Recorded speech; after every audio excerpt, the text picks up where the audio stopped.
To be are not to be. Written by Kurt Vonnegut. Everything was perfectly swell. There were no prisons, no slums, no insane asylums, no cripples, no poverty, no war. All diseases were conquered. So was old age. Death, barring accidents, was an adventure for volunteers. The population of the United States was stabilized at 40 million souls. One bright morning in the Chicago lying-in hospital, a man named Edward K. Welling, Jr. waited for his wife to give birth. He was the only man waiting. Not many people were born a day anymore. Welling was 56, a mere stripling in the population, whose average age was 129. X-rays had revealed that his wife was going to have triplets. The children would be his first. Young Welling was hunched in his chair, his head in his hands. He was so rumpled, so still, and colorless as to be virtually invisible. His camouflage was perfect, since the waiting room had a disorderly and demoralized air, too. Chairs and ashtrays had been moved away from the walls, and the floor was paved with splattered drop cloths. The room was being redecorated. It was being redecorated as a memorial to a man who had volunteered to die. A sardonic old man, about 200 years old, sat on a stepladder painting a mural he did not like. Back in the days when people aged visibly, his age would have been guessed at 35 or so. Aging had touched him that much more before the cure for aging was found. The mural he was working on depicted a very neat garden. Men and women in white, doctors and nurses, turned the soil, planting seedlings, sprayed bugs, spread fertilizer. Men and women in purple uniforms pulled up weeds, cut down plants that were old and sickly, raked leaves, carried refuse to the trash burners. Never, never, never, not even in medieval Holland nor old Japan, had a garden been more formal, been better tended. Every plant had all the loam, light, water, air, and nourishment it could use. A hospital orderly came down the corridor, singing under his breath a popular song. If you don't like my kisses, honey, here's what I'll do. I'll go see a girl in purple, kiss the sad world toodaloo. If you don't want my lovin', why would I take up all the space? I'll get off this old planet. Let some sweet baby have my place. The orderly looked in at the mural and the muralist. Looks real good, he said. I can practically imagine I'm standing in the middle of it. What makes you think that you're not in it? Said the painter. He gave a satiric smile. It's called the Happy Garden of Life, you know. That's good of Dr. Hitz, said the orderly. He was referring to one of the male figures in white, whose head was a portrait of Dr. Benjamin Hitz, the hospital's chief obstetrician. Hitz was a blindingly handsome man. Lots of faces still to fill in, said the orderly. He meant that the faces of many of the figures in the mural were still blank.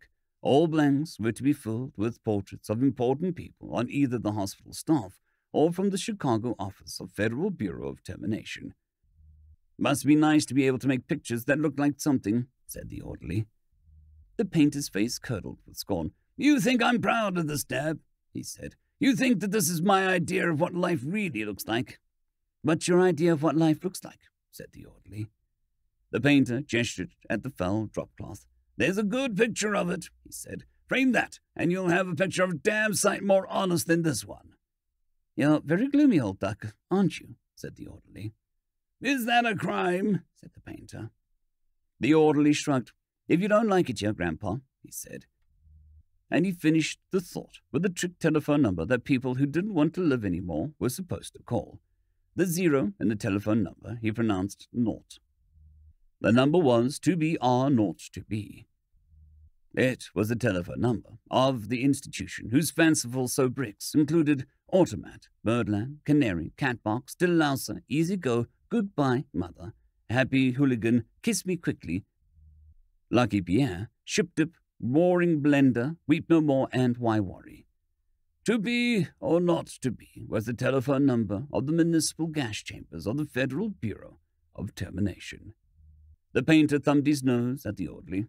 When I decide it's time to go, he said, it won't be at the Sheep Dip.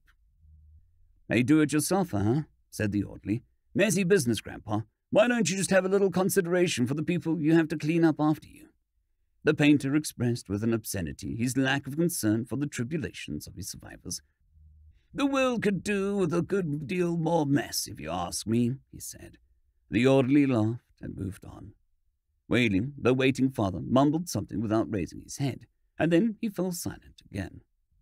A coarse, formidable woman strode into the waiting room on spike heels. Her shoes, stocking, trench coat, bag, and overseas cap were all purple. The purple the painter called the color of grapes on Judgment Day. The medallion on a purple musette bag was a seal of the Service Division of the Federal Bureau of Termination, an eagle perched on a turnstile. The woman had a lot of facial hair, an unmistakable moustache, in fact.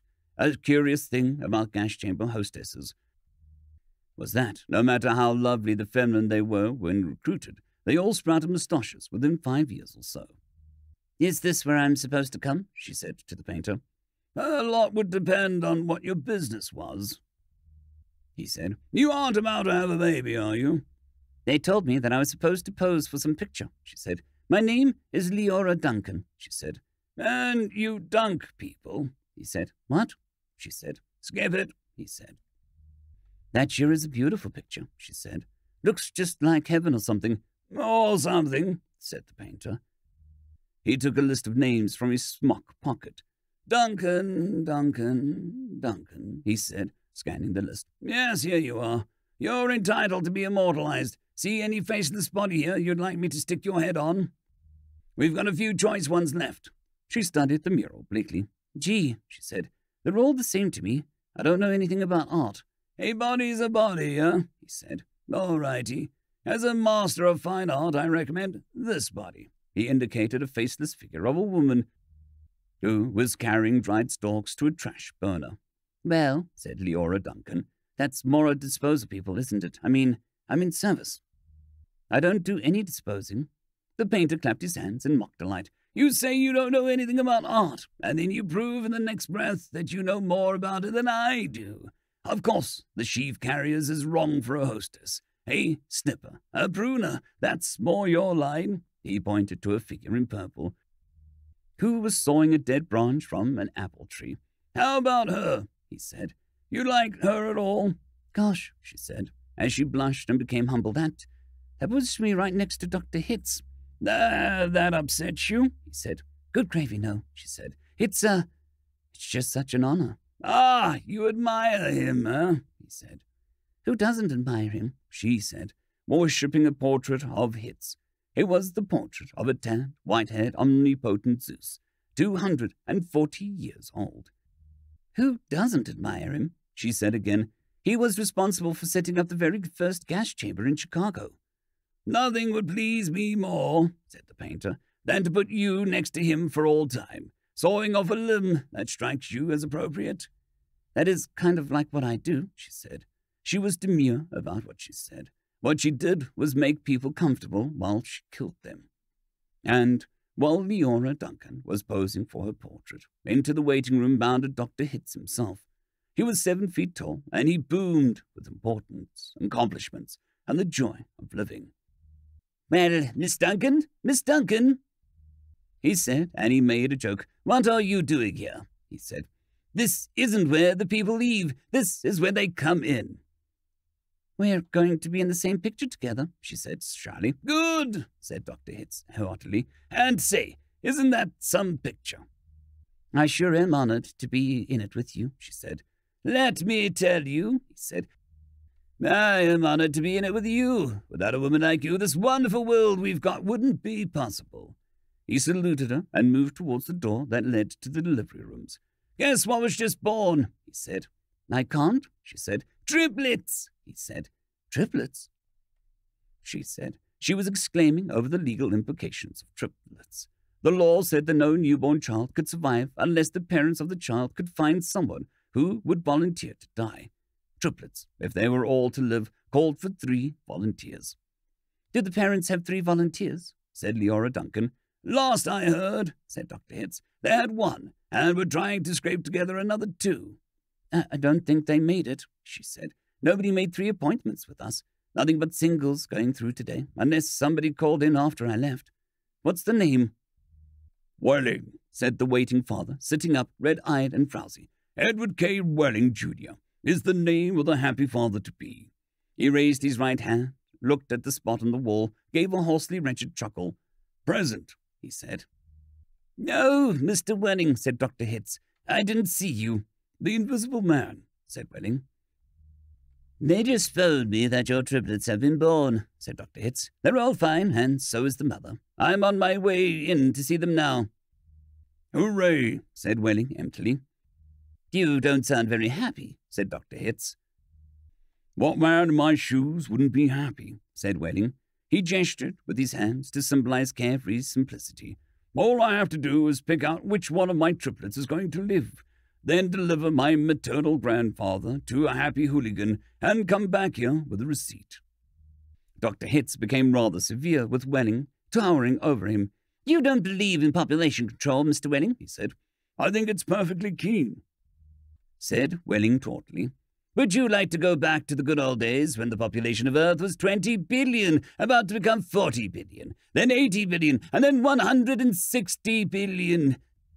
Do you know what a druplet is, Mr. Welling?" said Hitz. "Nope," said Mr. Welling sulkily.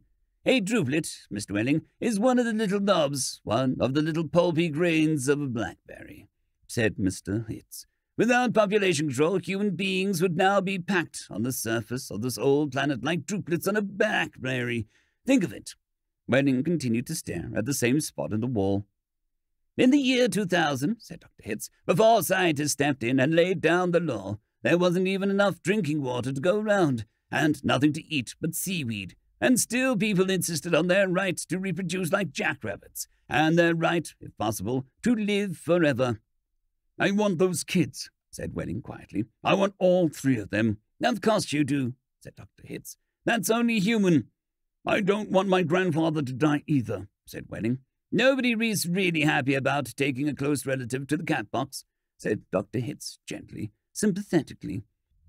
"I wish people wouldn't call it that," said Leora Duncan. "What?" said Dr. Hitz. "I wish people wouldn't call it the cat box, and things like that," she said. "It gives people the wrong impression." "You're absolutely right," said Dr. Hitz. "Forgive me," he corrected himself. Gave the municipal gas chambers their official title, a title no one ever used in conversation. "I should have said ethical suicide studios," he said. "That sounds much better," said Leora Duncan. "The child of yours, whichever one you decide to keep, Mr. Welling," said Dr. Hitz, "he or she is going to live on a happy, roomy, clean, rich planet, thanks to population control, in a garden like that mural there." He shook his head. "2 centuries ago, when I was a young man, it was a hell that nobody thought could last another 20 years. Now centuries of peace and plenty stretch before us, as far as the imagination cares to travel." He smiled luminously. The smile faded as he saw that Welling had just drawn a revolver. Welling shot Dr. Hitz dead. "There's room for one, a great big one," he said. And then he shot Leora Duncan. "It's only death," he said to her as she fell. "There, room for 2. And then he shot himself, making room for all 3 of his children. No one came running. Nobody seemingly heard the shots. The painter sat on top of his stepladder, looking down reflectively on the sorry scene. The painter pondered the mournful puzzle of life demanding to be born and, once born, demanding to be fruitful, to multiply and to live as long as possible, to do all that on a very small planet that would have to last forever. All the answers that the painter could think of were grim, even grimmer, surely, than a cat box, a happy hooligan, an easy go. He thought of war. He thought of plague. He thought of starvation. He knew that he would never paint again. He would let his paintbrush fall to the drop cloths below, and then he decided that he had about enough of life. In the happy garden of life, too, and he came slowly down from the ladder. He took Welling's pistol, really intending to shoot himself, but he didn't have the nerve. And then he saw the telephone booth in the corner of the room. He went to it, dialed the well-remembered number of 2BR02B. "Federal Bureau of Termination," said the very warm voice of a hostess. "How soon can I get an appointment?" he asked, speaking carefully. "We could probably fit you in late this afternoon, sir," she said. "It might even be earlier, if we get a cancellation." "All right," said the painter. "Fit me in, if you please." and he gave her his name, spelling it out. "Thank you, sir," said the hostess. "Your city thanks you, your country thanks you, your planet thanks you, but the deepest thanks of all is from the future generations." End of story.